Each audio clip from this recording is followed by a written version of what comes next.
Good afternoon, everyone. I'd like to bring the meeting to order.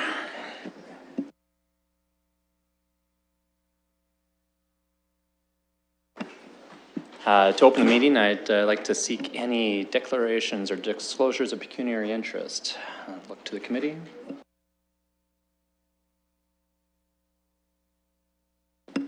Seeing none, I'll give a second to everybody to log in.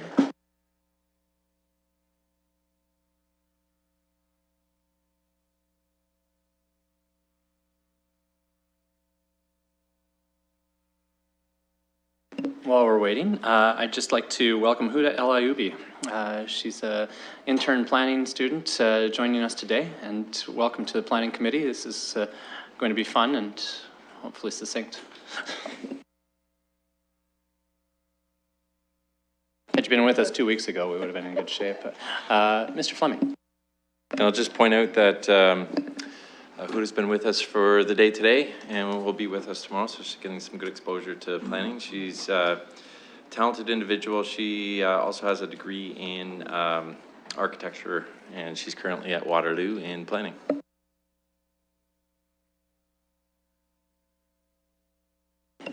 If you say it 3 times, something bad happens. I will look to the committee to see if they wish anything pulled from consents. Councillor Hopkins. Yes, I have a quick question on number 7 as well as number 5. Just two quick questions, if I may. Would you like those pulled, Councillor, or are they okay to pass with the balance?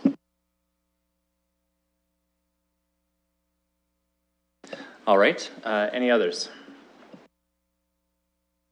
Seeing none, I will take a motion on the balance.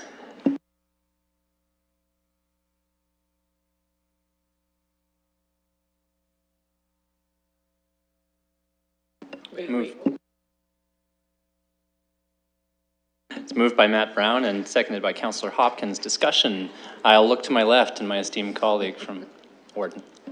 I didn't want to pull anything because I'm not on the committee, but I do have a couple questions about 2 items that are listed in this grouping. One is number 4, which is an application by Kenmore Homes. And in the development agreement, or the subdivision agreement, and in the report, it indicates that the access to this phase will be via South Carriage Road and Coronation Drive. And in the subdivision, or in the subdivision agreement, it simply indicates that again. My understanding is that this application, and it's a 2-phased component of the same developer, but you're talking about the access being to the west in the new westerly access point, because the other access point is very close to the school. It's a school with 20 buses. They line up along the streets, and so the sooner we can move construction access to that westerly access point, the better. It's not clear in the subdivision agreement that that's the case, but I just want to clarify what it actually means when it's kind of, it's basically open-ended. They basically have two spots into the subdivision. They're phase 1 and they're phase 2, and I'm looking for some clarity on that. So I'd look to staff. Anyone to answer the councillor's question? Mr. Pompilia, you look like you're reaching for the microphone. Yep, through you, Mr. Chair. I don't have a specific answer for you at this point, but I will certainly get that clarification and follow up with you. Councillor Morgan. Sure, I'd be happy to do that, and I will have a preference. So, but we have all the way to council. I can certainly make an adjustment if necessary there. So I'll work with you on that one. Okay. Other items. See, Councillor Helmer. A brief question on report number 9. Certainly glad to see this high level of building activity, and I just wonder if our staff could speak to how we're handling the workload. It seems like it's very busy. We have reports like this regularly, and I just wonder if perhaps Mr. Kokoros would want to weigh in on how things are going from a workload perspective. Through the chair, and thank you, Councillor Helmer, for bringing this up. I just had the opportunity to look at our July report, and the numbers are high as well. Very close to last year's number.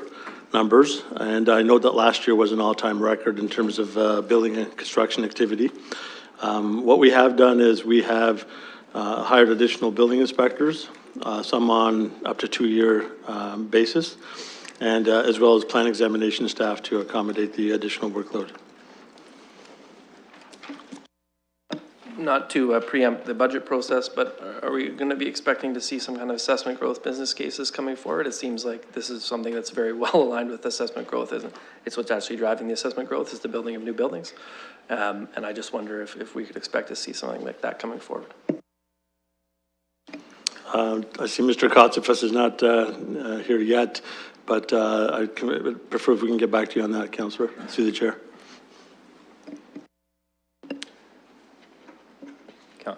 Mayor Brown. Thank you very much. I just wanted to offer my congratulations and thanks to staff. There's a lot of movement happening here, a lot of growth happening here, and I know that that's not easy. I know that we've heard from the development community that things have to move a lot quicker. There's still lots of room for improvement. I think continuous improvement is a focus that we should all have, but it's clear to me that with the kind of growth that we're seeing, with the kind of pace that we're seeing in terms of subdivisions coming online, that things are changing. And so if you could please pass along my compliments to your teams, I'd appreciate that very much. And also just some accolades for the development community as well for working so closely with city staff to make sure that this can happen. Further comments? If I may, Councillor Morgan. I have just a few more than one item from my ward on the agenda. The other one I wanted to ask about, it's actually number 5 is pulled, so I'll do it during number 5. Certainly. If I may, I have a quick question. Just with respect to the building and construction activity, there's some points here. When you take a look at where the permits were pulled, the growth seems predominantly in single detached dwellings and I believe townhouses as well. The duplex, triplex, quad, and apartment buildings is one that seems to be going down a little bit. And just in terms of, I was wondering if somebody might be able to comment in terms of the tracking and the directions.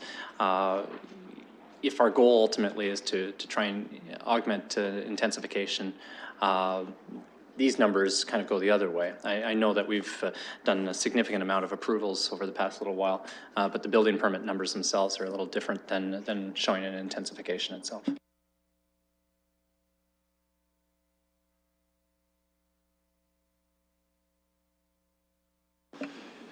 Well, Mr. Chair, a couple things that I would suggest. The first is it's important that we look at these numbers over a longer period of time than just year by year. For example, apartment buildings, you could use the term the supply can be lumpy. In other words, you get a large building or 2 large buildings, particularly in a geographic area like the core area, and it takes a little time for that to be absorbed before the next ones come on. So you tend to see a spike and then a trough and a spike and a trough.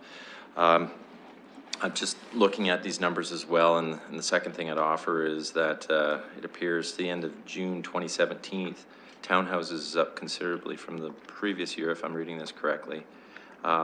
So there's going to be some variability. We can expect that, but at the same time, we are tracking, and we'll bring forward in the future a report that will give us a sense of how we're doing relative to council's recent targets of 45%.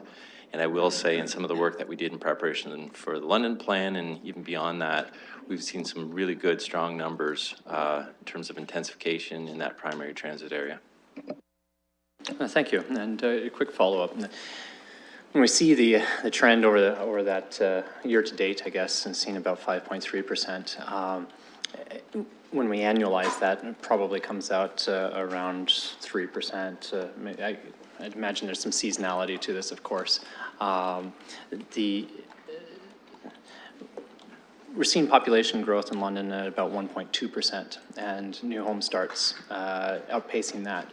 What's the impact on the housing market in general as a result of the difference in population growth versus new housing starts?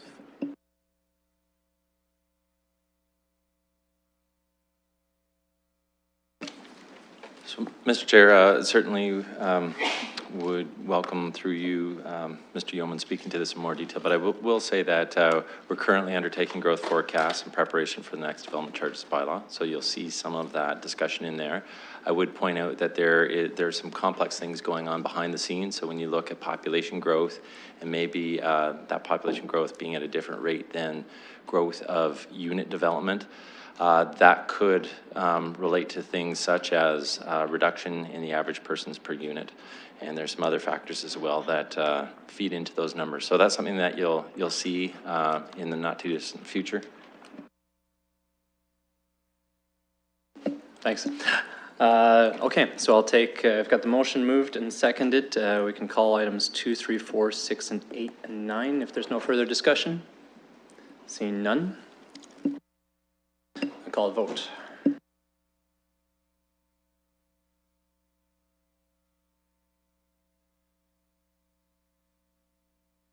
Closing the vote, the motion carries 5-0. Thank you, committee. And I believe item 5, Councillor Hopkins. Yes, thank you. If I may, just through you, asking a question to staff for clarity on the road.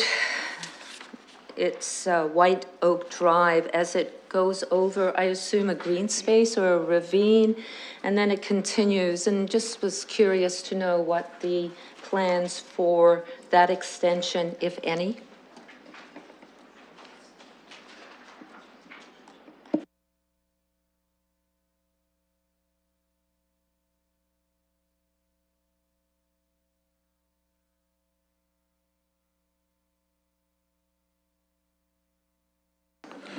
Through the chair, just forgive me, Councillor, on item 5, you're talking about White Hills Road?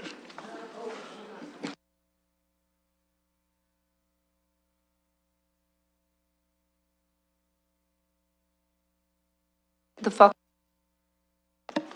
Hollow on Sunningdale, yes.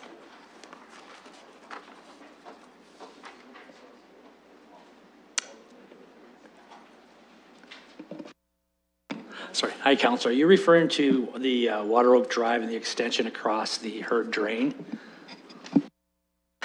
Yes, I wasn't sure exactly what that was, but I was curious to know what the plans for that extension are, or does it just end there and continue after? Yeah, there's a bit of a history on the land dedication process that occurred during the Herd Drain construction. And the parcel that you see north of Water Oak Drive that doesn't look to connect through until the Red Pine Circle is actually owned by the city. It's intended to be a roadway that will go across the Herd Drain. During the construction of the Herd Drain, there's actually a culvert there that was designed and was intended to carry not only the roadway, but also some servicing through there. So the culvert's there, the servicing there is just basically us connecting the road through. And in this case, because we own the land, the road will be built by the developer and ultimately will be assumed by the city as one road that goes across across the Herd Drain to service that area and then to be able to bring traffic through, not only to this phase, but further phases in the future.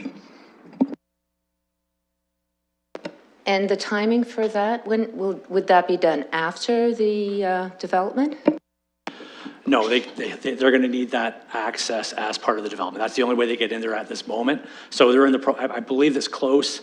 We're in the conditional permit stage. We have the agreements in place and the design, engineering drawings are all accepted. It just comes down to finalizing and building it. I believe that I believe that it's passable, but it's not to the city standards yet, but conditional permits will be coming shortly on that. Councillor Morgan. Through the chair, on what Mr. Smith just mentioned, Water Oak being an important connection for this phase and future phases, I just want to remind the committee that at a previous committee meeting where I came, the committee was supported my request to ensure that the construction traffic route was very specific on this to avoid some impacts on the existing neighborhoods. And so construction for the first phase will use Water Oak and the connection that was just described. My understanding is, and this is a question I have, is that subsequent phases of this development will be required to have access to Sunningdale Road, and that is going to be the primary construction site for accessing future phases. So if that can be confirmed, because that's my understanding on how this will proceed. And second, is there any component of this subdivision that is required to use Sunningdale Road as an access point? I know that part of this is being deferred because of a secondary access. I just want to understand, is it only part that's being used, access to the south, or all of it, or is only part of this being able to be developed until that access is complete? Yeah, the councillor is correct, as through the first special provision report and through the subdivision agreement, that the construction traffic was limited to Sedgefield and then onward from there through Tokala to help alleviate the issue to the homes to the east. The second phase is in the works, as one would say, and that they're moving fairly quickly forward on that. There is some. They do have access off of Sunningdale that they are using for some of their heavier equipment. I know that they've been doing that as of right, just as common sense, I think, more than anything, to try to deal with the big trucks.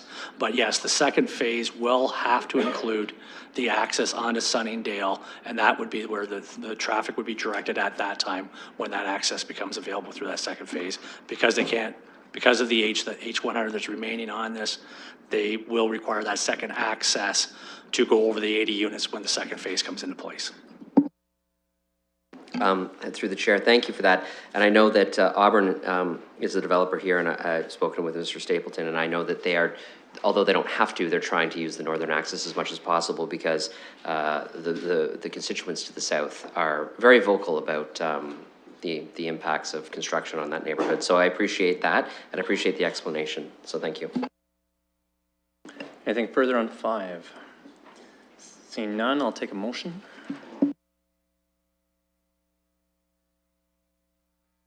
Moved by Councillor Helmer, seconded by Councillor Cassidy. No further debate. I'll call the question.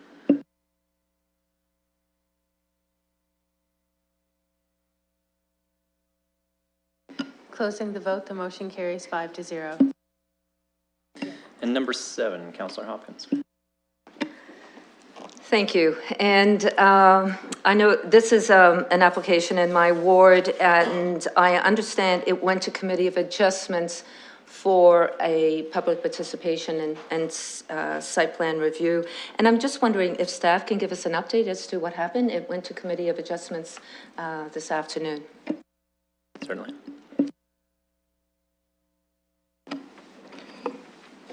Mr. Padilla. Yes, to you, Mr. Chair.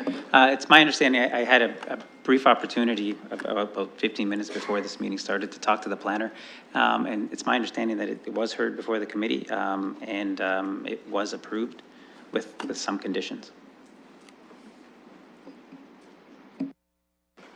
Thank you for that, because I know we're having a new process here, and I'm just not sure.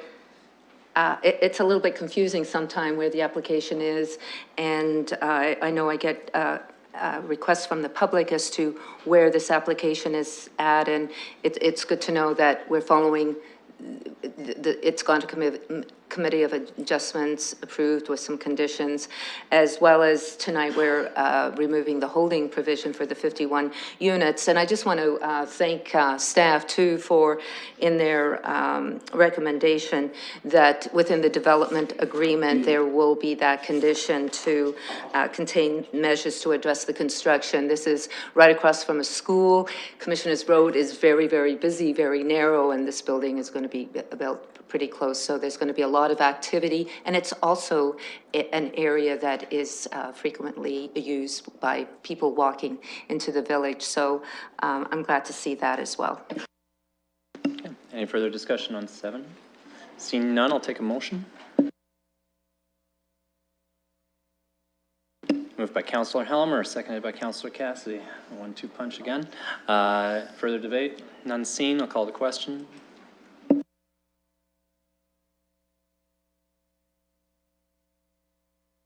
Closing the vote, the motion carries 5-0.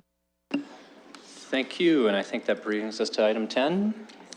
So we have a public participation meeting, and we'll call up our presenters. And while we do that, I'll take a motion to open the public meeting.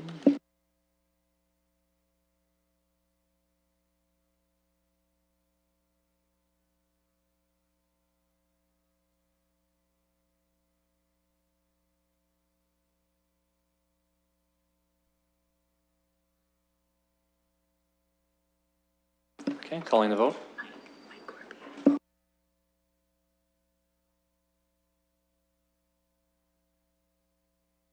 Closing the vote, the motion carries 5-0. All right, thank you, Mr. Corby. Welcome. Thanks. So the subject site is located out in northwest London. The site's on the northeast corner of Fanshawe and Dalmagary Road. We're just east of Hyde Park in the Fanshawe intersection there. The site's currently used for a variety of commercial, retail, restaurant type uses, and recently went through site plan approval in 2014, and the development you see there is after that. So the nature of the application, the applicant's proposing to construct a purpose-built service station use up in the northeast corner of the site. It's kind of the last vacant portion you see on the site. The amendment has been requested to permit a restricted automotive use without a car wash and a commercial recreational establishment use as additional uses on the site. There's also an official plan amendment requested that would add a specific area policy to permit the restricted automotive use, but exclude the car wash. So in terms of the commercial recreational establishment use, it's a permitted use under the existing neighborhood commercial zone designation. And given the existing built forms on the site and future development potential, the proposed use would be compatible with the other permitted uses. However, the restricted automotive use requested is not permitted under the current designation. However, under the London plan, service station, gas bars, and car washes would be permitted uses. And that's important to note because those three uses actually make up the definition of restricted automotive use. And that's why the amendment to remove car washes is also in place. So in order to implement the requested use prior to the enforcement effect of the London plan, Chapter 10 is required to implement that use. So policies for specific areas may be applied where the application of existing policies would not accurately reflect the intent of council with respect to future land uses. And as identified in the London plan, it's kind of council's direction for future land uses, and this proposed amendment's in keeping with those goals. So just quickly, the London plan analysis as a shopping area place type, the area is intended to provide a broad range of retail, service, office, entertainment, recreational uses. The recommended service station, restricted automotive use would be permitted in the future shopping area. So staff's recommendation is approval of the rezoning and official plan amendment. We feel it's consistent with the provincial policy statement and the Chapter 10 policies of the current plan. Facilitates increased usability of the subject site while maintaining compatibility with the surrounding land uses. And it serves to implement the use intensity and form policies of the future London plan and place type. Thanks. Wonderful, thank you, Mr. Corby. Any questions from the committee of a technical nature? Seeing none, I will go to the public. Anyone here as a delegation? Seeing none, I would look to the applicant. Is the applicant here? Are you in agreement with the recommendations? Okay. Did you wish to make any comments? Just next to staff. Okay, thank you. So I'll ask 3 times. Anyone left? Going twice. Going 3 times, seeing no public submissions, I will look for a motion to close the public meeting. Moved by Mayor Brown, seconded by Councillor Hopkins. I'll call the vote.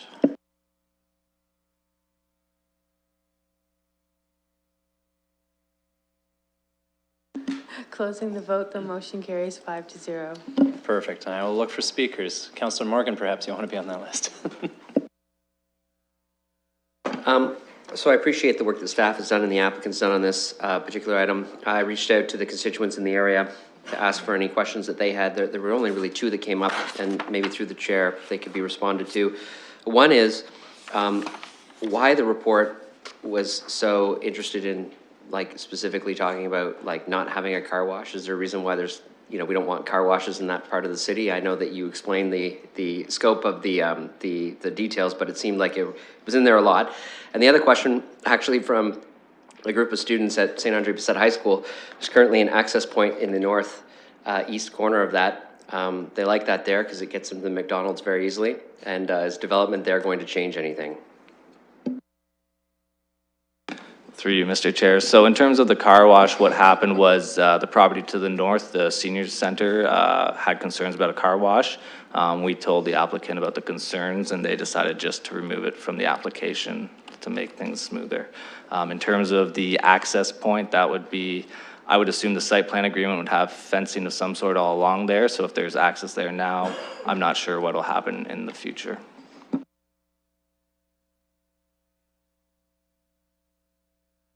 Any further questions or comments? Seeing none, I would take a motion.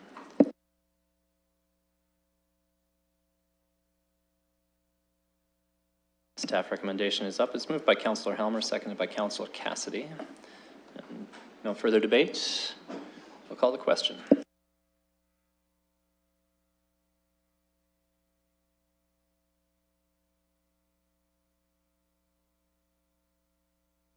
Closing the vote, the motion carries 5-0. Thank you, committee. I think we're moving on to item 11, and I think Mr. Yanchula, is this one yours to present, or? No, okay. So here we have a report from staff with respect to the Conservation Review Board recommendation notice to intent to designate on 4402 Colonel Talbot Road. We also have a number of correspondence, one from the Architectural Conservancy of Ontario, and 2 requests for delegation status. Councillor Hopkins. Yes, I know the community is here to speak, but I can see that there's, the community wants to speak. I'm not sure if we're going to be allowing delegation status or not, but I would like to maybe suggest another alternative, which would be to have a public participation meeting on this one to get more community input if the committee so desires. It's just a suggestion. Councillor Hopkins, there a question to staff. What are our obligations upon hearing a decision of the Conservation Review Board, and what's the next steps here? Well, Mr. Chair, what I would suggest is that you receive opinion from our legal staff on that if you're considering having any other additional hearing relating to this. Is there anyone to speak to that here?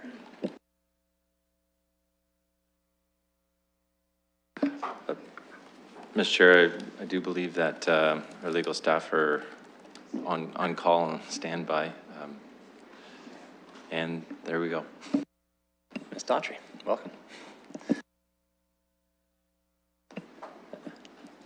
As you're arriving, the question from the councillor was with respect to our next steps here. There's a general question about the suitability of a second public participation meeting on this. And ultimately the question is what our duty is and actions upon receipt of a decision from the Conservation Review Board.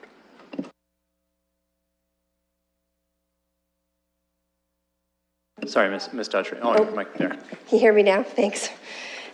What comes from the Conservation Review Board is referred to in the Act as a report, as opposed to a decision, just to get that wording correct. And where we're at in the procedure, under the Ontario Heritage Act, it's Section 29, Sub 14. And what that section says is that after considering the report of the Conservation Review Board, the Council, without a further hearing, shall do one of 2 things. One, pass a bylaw designating the property, and then it spells out the notices that have to be provided with respect to that and the publishing of those notices. Or B, shall withdraw the notice of intention to designate the property by causing a notice of withdrawal to be served on the owner and the trust and to be published in the paper with those details. 14.1 of the Act, or Section 29, 14.1 of the Act notes that the decision of the Council under subsection 14 is final. So that's where we're at in the procedure.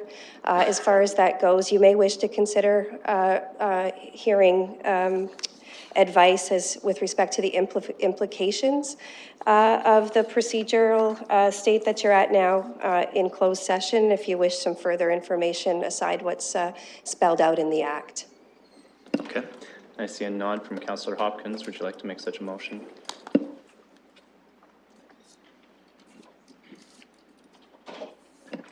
Ms. Daughtry, we just need your mic off there, so you got to turn off your mic.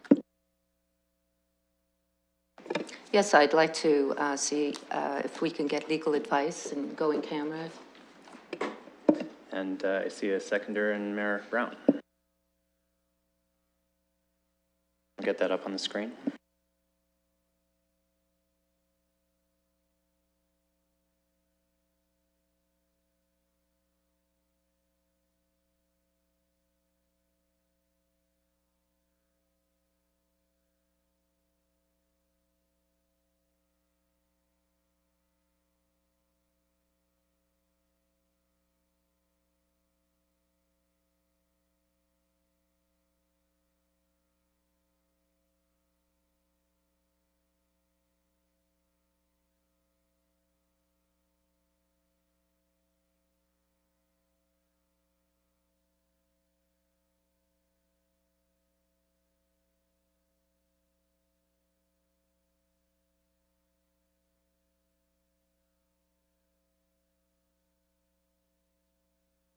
Just 1 second while we craft the motion here. Okay, and the motion is up. Then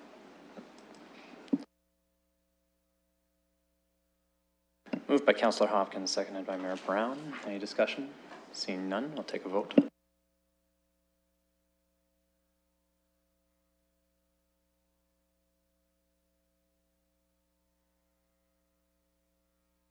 Closing the vote, the motion carries 5-0.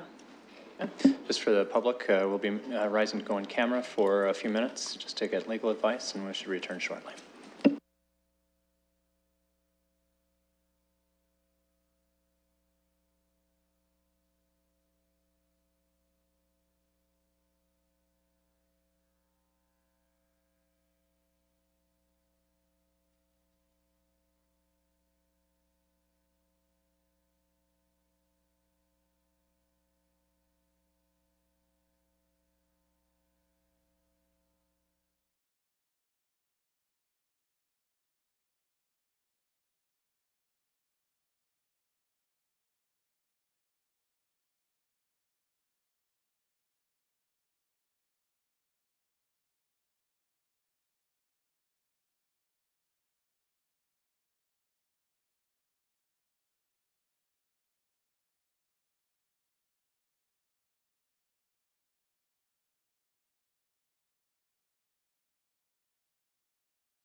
Thank you for your indulgence. Committee, any further questions?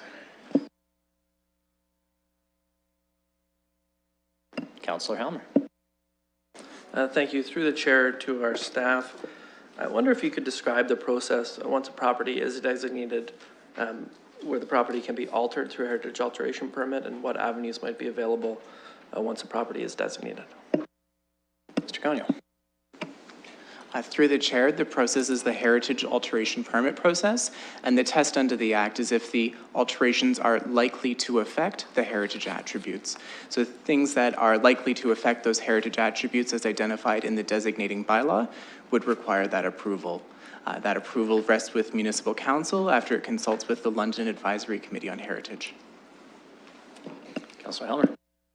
Thank you, and perhaps you could use an example in the city now so people can kind of understand what's possible under a heritage alteration permit, perhaps one that has more extensive alterations than, say, replacing a porch? Through the chair, a recent example that's still actually underway would be the Kings Mills rehabilitation on Dundas Street for Fanshawe College. That went through the heritage alteration permit process in 2014, and it's still being implemented today. Thank you. Any further questions? Okay, seeing none, I will open it up to discussion. Councillor Hopkins. Yes, I'm just going to make my comments right off the bat here. I'm finding this very, very a difficult decision here to make. But one of the reasons I find it very difficult is because back in 2015, I stood up in council and was thrilled that we had a school building that we were reusing. The applicant was going to keep it. The community was happy, and staff determined the zoning based on that. And I thought it was such a good news story and was very, very thrilled that this was going to be happening. Subsequently, a demolition request came forward, and I felt I couldn't support that, partly because the community was not aware of the demolition of this building. And after that, council resolved to issue a notice of intention to designate based on that, on staff's recommendation. And after that, the applicant went to the CRB and had a hearing, and the decision at that hearing was determined that it had no significant value, heritage value. So I understand that during the time the applicant worked with the community very, very well. There were a number of open houses the applicant had made to the community showing the new designs of this building. And I heard loud and clear from the community that they liked a new building. They were not interested in keeping the heritage of this building. I wish there was more of an opportunity that staff could have had community being there to talk to the community as well. But unfortunately, that didn't happen. So I have a difficulty here because it's in my DNA to support and respect heritage. I think there is value in that. Pictures and a few bricks, to me, does not replace the heritage building and the value that it has had in the community. But I also understand that this building has to be valued by the community. That's also important to me as a councillor, that the community, I hear from the community and understand that that has value. Unfortunately, the community does not share my perspective on the building. They wanted a new building. They want it developed. So I've heard loud and clear from the community that they do not want this building. They do not want to live next to a building that's deteriorating. And I, therefore, I've heard that, and I will be supporting the community and not supporting the recommendation to, I guess, designate the property.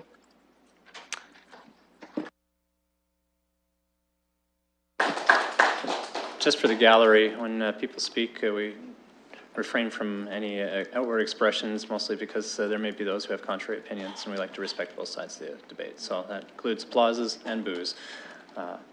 Any further discussion from the committee? Mayor Brown.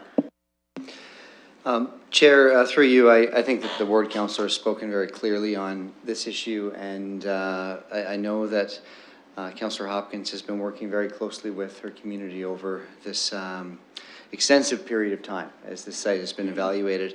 And I have to say that I agree that heritage is in Councillor Hopkins' DNA. And I can see very clearly that this was not an easy decision that she has made. But I think that it's a good example of a ward councillor weighing all of the options, working very closely with their community, with the community that they have the privilege to represent, and then ultimately making a difficult decision. And this decision is not easy by any means. But certainly, you know, when we look at government, local government and politics, it's a combination of policy and people and how they interact, and always working to strike the right balance. And I believe that the ward councillor has struck that right balance in this particular situation. And I'm very pleased to support her position on this. And as difficult as it can be, when we have a staff recommendation that comes before us, we have to weigh all of the facts, and I won't be supporting the staff recommendation either. Further discussion? Councillor Helmer. Sure, I hear where my colleagues are coming from. I don't agree with what they're saying. I'm going to vote for the staff recommendation. Nothing has changed in terms of the heritage value of this building since we dealt with the matter last year. I understand that it went to the Conservation Review Board. I think that's an appropriate process. I looked at the report that they sent us, and it didn't convince me that we made a bad decision in 2016. The fact that the building is designated does not mean the building cannot be changed. It does not mean that a development proposal cannot happen. It might mean that the development proposal will be more expensive, and it will mean that the heritage attributes of the building will be retained and conserved in some form. So, you know, we have the designation process for this exact reason. We want to conserve the heritage resources that we have. That does not mean that the buildings have to maintain exactly how they are forever. They can be altered. That's why we have the heritage alteration permit process. As we see with the example of Kings Mills, those alterations can be very extensive, where, for example, sometimes all you retain is the facade, and an entire brand new building is built in behind and on top of that building. When we dealt with this zoning back in 2015, which was before the demolition permit request, you know, some of the things we did in the zoning were to accommodate the existing built form of that building. Now we're talking about, oh, we'll demolish the building and build something brand new. If the intent was to demolish the building, I would have rather have dealt with that early on before we dealt with the zoning. That's just for the applicant, I guess, to keep in mind. But when it comes to the heritage value of the building, which is what we're deciding on, does it deserve to be designated? Yes, it does. So I'd like to keep I'd like to put the designation on there. I understand that some folks in the community don't like that. I think that the major reason, looking at the materials we received, is that they really would like it to redevelop. And I want everyone to understand that that is still possible. So it's not as though that's just off the table and it can't happen. And I think the designation is appropriate. We've dealt with a number of matters where we've had to make difficult decisions around the heritage resources.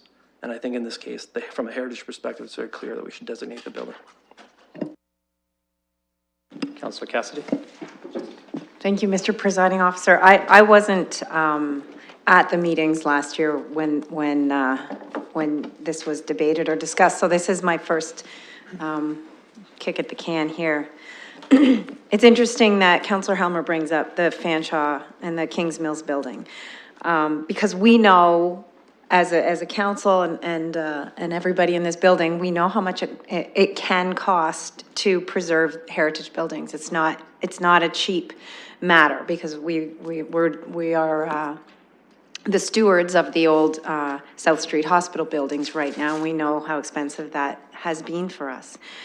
And the interesting thing about the Fanshawe and Kings Mills building is that they received public money to help them with that heritage restoration. And this is a private developer who's investing his own money to do this development at this site. And so I think it's difficult to make that comparison. But it actually does speak to the point at how expensive it can be to rehabilitate old buildings. I'm in a similar position to Councillor Hopkins in that there's not a lot of heritage buildings in Ward 5. We lost most of our heritage buildings a long time ago, and the few that are remaining, it's difficult to save them. So I would like to see examples of heritage buildings throughout the city. But I think of things like the Camden Terrace that we didn't designate. And part of my support for the staff recommendation on that one was the condition of the buildings, that they were in dire need of major rehabilitation that would have been prohibitively costly. And I understand that heritage isn't just about a pretty building, it's about the significance of the building itself, but I can't help but look at this building and think and see the number of changes that have taken place, how much alteration has already happened to this building over the years. And I personally believe it may be too far gone. And with respect to our staff and their professional opinion in the report that they've given us, last year's report as well, I went back and read that, and I watched also the proceedings of the meeting so that I could understand the background. I also weighed very carefully the opinion of the Conservation Review Board, and I felt that they made some very valid points in disputing or disagreeing with what our staff said. So I'm going to support the ward councillor on this. I'm going to go against the staff recommendation. I have Councillor Turner. I'll just look to see if there are any other speakers. Thank you. So my points here kind of echo Councillor Helmer's, and I think we need to take a look at what happened back in May of 2016. This council voted unanimously to pass that designation. Unanimously. Nothing's changed since then. This was appealed to the Conservation Review Board. At the Conservation Review Board, there's some questions about entering expert testimony. Ultimately, we have the expert on our staff who's given us very strong advice, who's shown all the reasons why this merits designation. And as Councillor Helmer said himself as well, this doesn't preclude any development from occurring on that site. It just states that they need to enter into a discussion with us to make sure that the alteration of that heritage asset is done consciously. When we saw the application come forward before, the actual development application itself, it incorporated the matters, those elements with it, of the heritage aspects of the building, and showed us what could be done. So we know full well that the applicant has the ability to do so and to bring forward a good development on this site. As well, there's actually a whole series of things that happened. If you take a look, we actually granted a significant setback because of the nature of the property and because of the existing heritage building that would not have been granted if there was a full demolition on that site. It would have to be significantly closer to the road, not set back as far as it is. So let's keep in mind what heritage designation is and what it isn't. It's not a prohibition on demolition or development. In fact, what it means is if we designate it and they wish to demolish, they have to make an application to us. If they want a heritage alteration permit, they can do that through an administrative procedure. So you have good advice from our staff here. Nothing has changed in a year's time, except it's gone to the CRB and come back to us. I don't see any reason not to maintain the decision that we unanimously made a year ago, because nothing has changed. So I really encourage you to vote in favor of the staff recommendation, and remember what we did last year and the reasons why you voted that way a year ago. It sounded to me as though Councillor Hopkins had a motion. I'll just look to see if you want something up on the screen. And I'll turn the chair back over to Councillor Turner.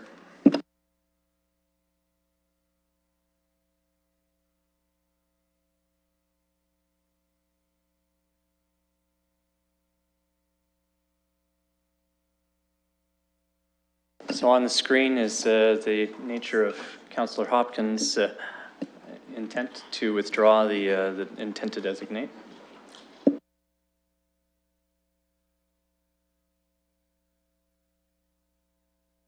While you're checking that over, any other speakers?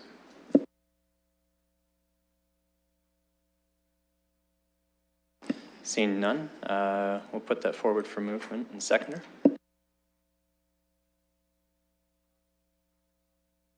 Moved by Councillor Hopkins, seconded by Mayor Brown. And we'll call the question.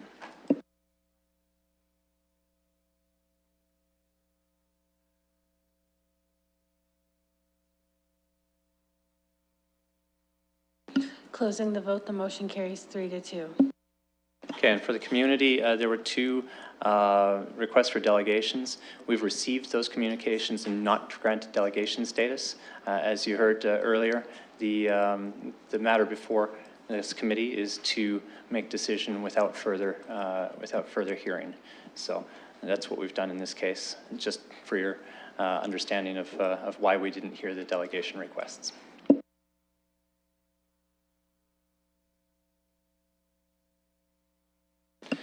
And we'll move on to item 12, I think.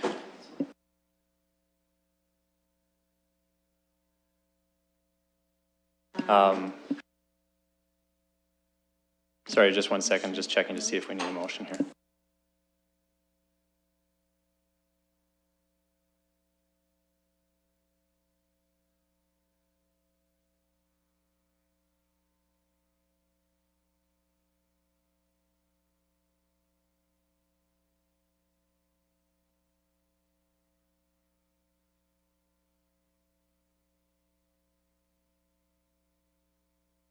Okay, so we'll move on to item 12. This is a public submission from Ms.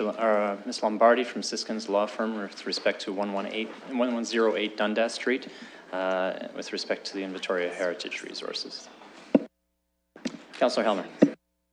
Thank you. Through the chair, I do wonder if I could ask Mr. Yanchula through you, if he could clarify the actions that we've taken already related to this property and others in the East London industrial area.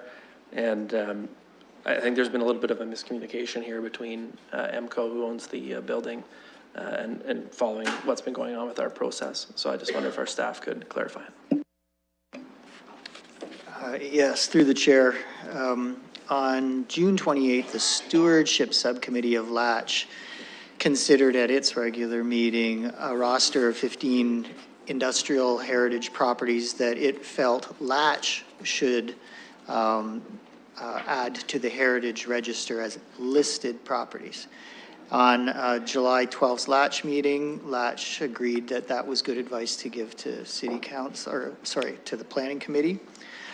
So at the July 12th meeting of Latch, that happened. At July 17th, that advice was received by the Planning Environment Committee and also endorsed.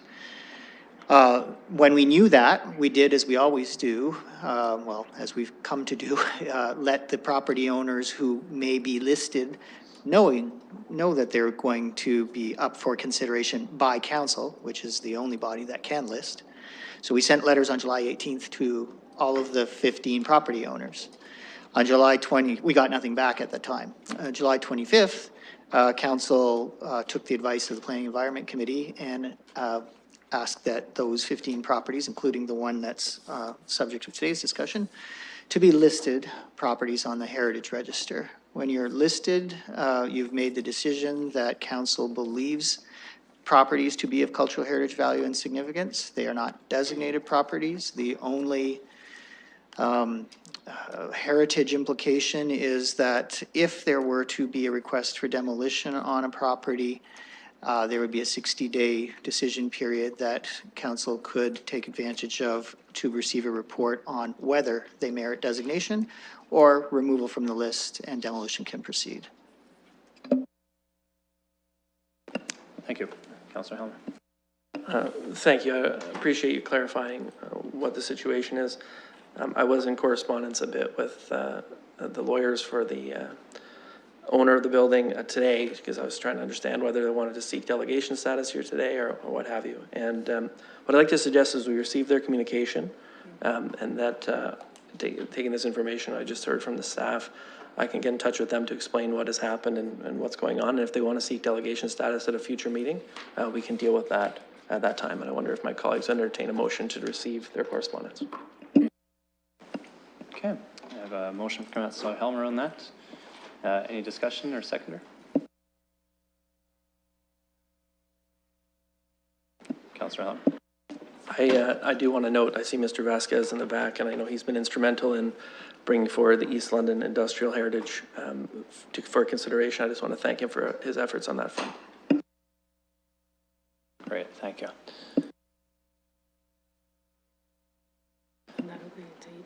Okay, motion coming forward to receive the communication.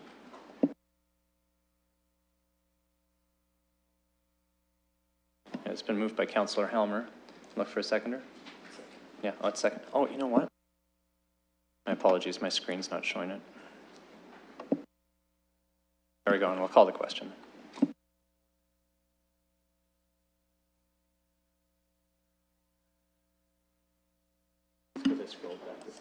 Closing the vote, the motion carries 4-0. Thank you. My apologies for the confusion. Mr. Vasquez, welcome, and thank you for your patience. We have the Latch report.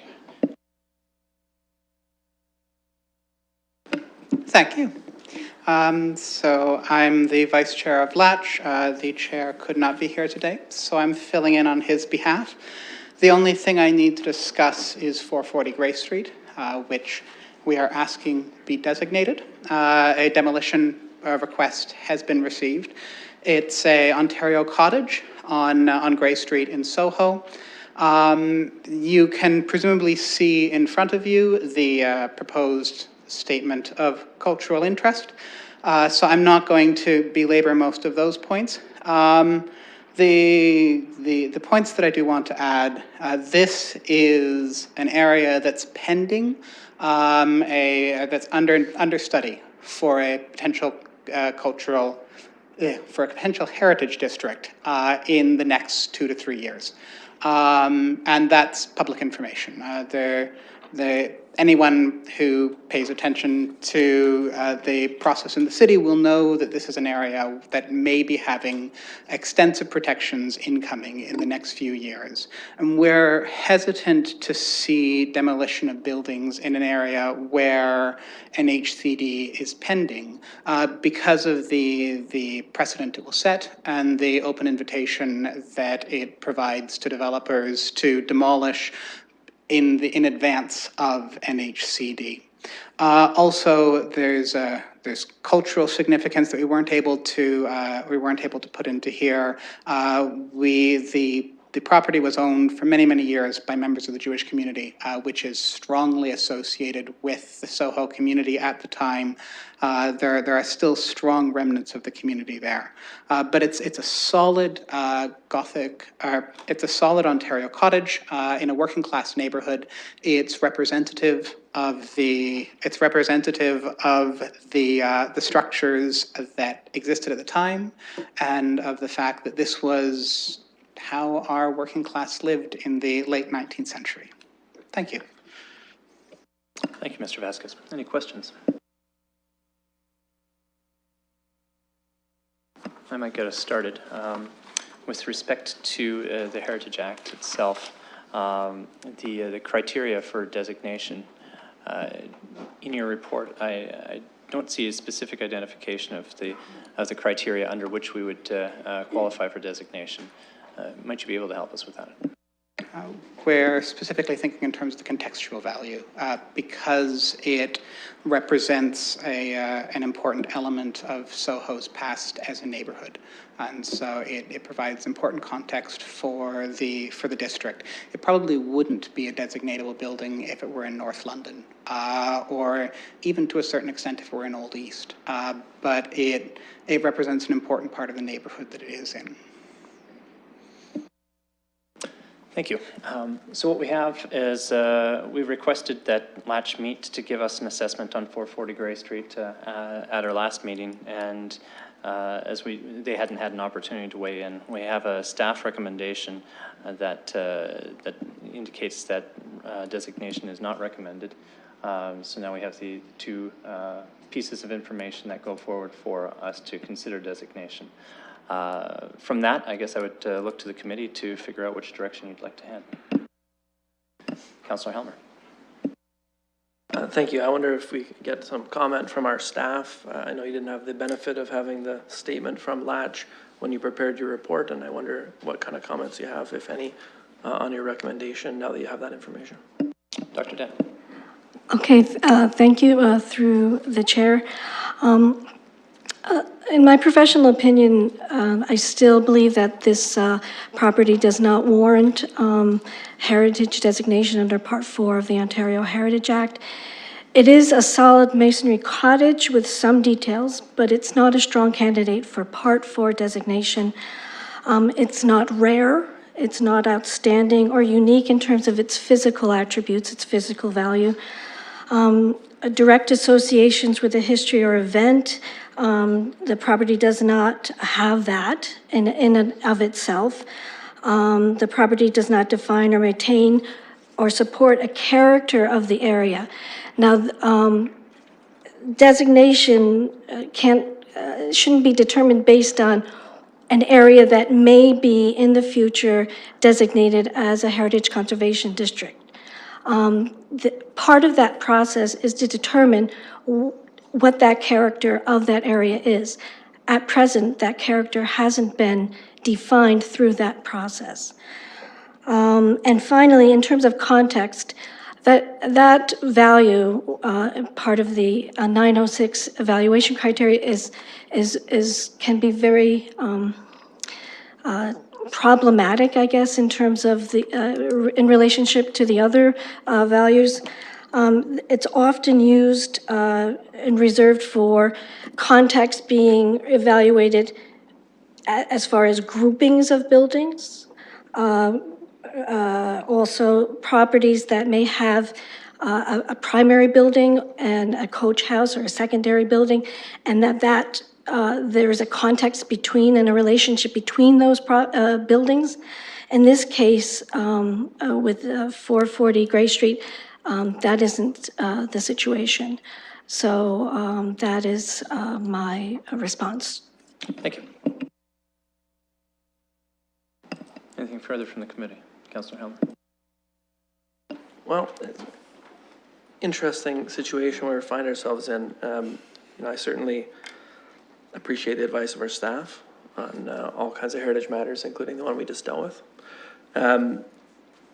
This one, I'm not sure I'm convinced, and we've had a couple of matters where when I've been on the fence on a heritage issue, I have sided on the side of preserving the building. Because certainly there's nothing to stop a demolition from happening in the future, but if we were to not designate now, we can be quite certain a demolition is going to happen now. And I think that our advisory committee on heritage makes some good points, specifically about the working class and sort of ethnic background in this neighborhood, both for the Black settlement that happened in that area and also the Jewish settlement that happened in that area. And I think that when we're dealing with the design aspects of the Ontario cottage, it might not be the best Ontario cottage in the entire city of London, but it's a pretty good example of one that has made its way through time without being hugely altered. And I think it's a pretty good example for the Soho area. And I think that we have to keep in mind the kind of housing that was built in this area and the kind of people who lived in that area. So a lot of these really great houses with amazing architecture were lived in by rich people. And, some of the lower income housing is not the greatest example of architecture, that's fine. But I don't think that means that we need to allow it to be demolished over time. I know that that is essentially the purpose of having conservation districts, is to identify what's going on here. I think Dr. Dennis made a good point that we haven't actually established that, and we're all kind of, well, at least I am, not working with an established framework that we've already decided what the character and nature of this area is, but we do know a lot of things about it. And we've dealt with other properties that are in this area, some of which have been relocated, and we've dealt with a lot of heritage issues in Soho. It's one of the reasons it's on the list to be evaluated as a potential heritage district. I do think we have to deal with this specific property, and I don't think we can pretend there's a heritage district when there's not. But at the same time, I think if it's borderline and it's on the edge of whether it should be designated or not, I think we should err on the side of designation. As I said before, if it was the other Ontario cottage in this area, I think that I would be content to let it go because I think it's been altered. I think some of the integrity of the building is not there anymore. But what I don't want to see is that over time we lose a number of these important sort of vernacular type buildings where when we come around to actually dealing with the heritage conservation district, there's not a whole lot left to conserve. So I'm going to suggest that we do issue a notice of intent to designate for this building, and I'll see if there's support for that at the committee. Motion moved. Looks like it'll be seconded by Councillor Hopkins. Further discussion to that?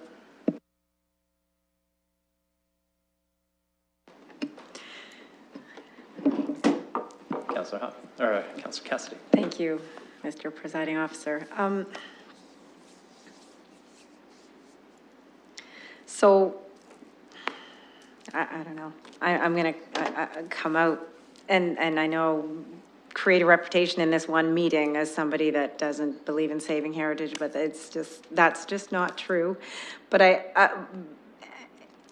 and we've heard tonight from, on two different applications, two different files, two different agenda items, multiple experts weighing in and giving us their opinion, and that's our job, to weigh those different opinions. And in this particular case, I'm going to go with our staff and Dr. Dent and what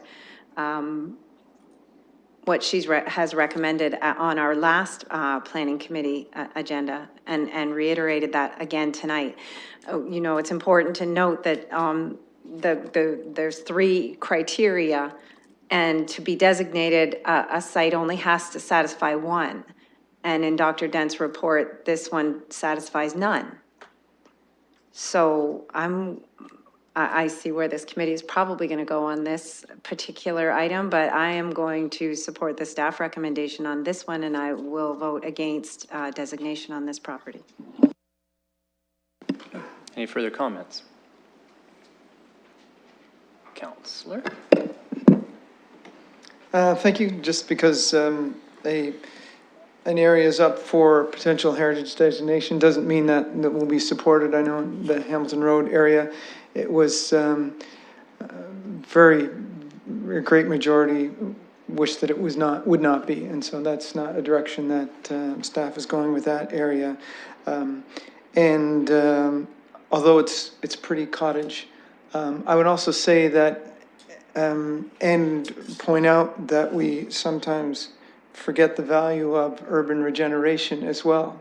So although there is an argument to be made for heritage, the fact that neighborhoods are benefit greatly from new buildings is sometimes forgotten as well. So I'm just going to make those comments. I think I have decided how I would vote on this one, but I would certainly maybe lean in the direction of Councillor Cassidy. But thank you. Thanks, Councillor Penholz. Councillor Cassidy. Thank you, Mr. Presiding Officer. I have a couple of questions. So this is a common working class cottage. How common?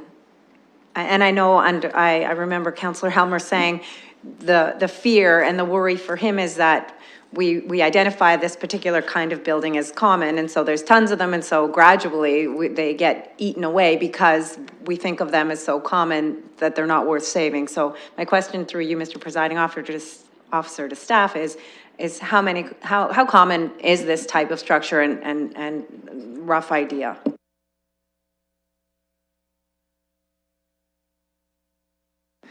So we don't have an inventory of how many types of architectural buildings are listed or designated on the register. I could not give you a number. What the staff report points out is that there are very many of them across London generally, and that there's some of them in the Soho neighborhood, and so it isn't the only one. I would say it'd be fair to say that 12 to 24 could be in the Soho area, but that, if I use a number, then automatically I don't want somebody go out and count 11 or 44 of them. So they're relatively common, you could say, if that helps in terms of an answer. Thank you. Councillor Cassidy, nothing further? Yes? Okay, good. All right, any further discussion? I see none. We've got a motion on the floor. It's been moved by Councillor Helmer, seconded by Councillor Hopkins. And I guess with no further discussion, we'll call the question.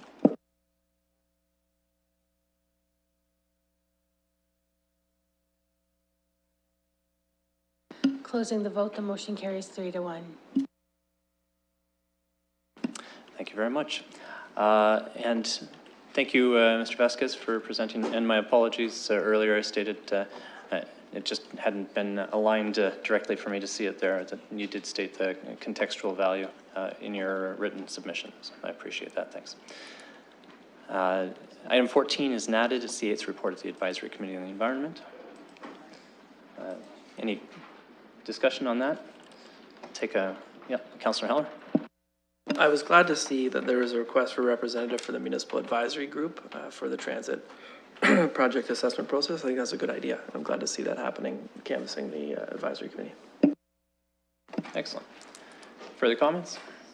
Take a motion to receive.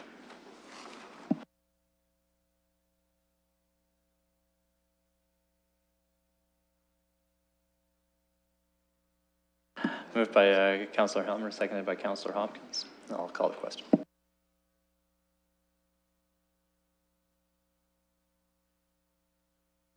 Closing the vote, the motion carries 4-1. Okay, and seeing no other items, I would look for a motion for adjournment. Moved by Councillor Helmer, seconded by Councillor Hopkins. All in favor? We're done. Thank you, folks. Have a good evening. We're out here before 2 a.m. It's a good thing.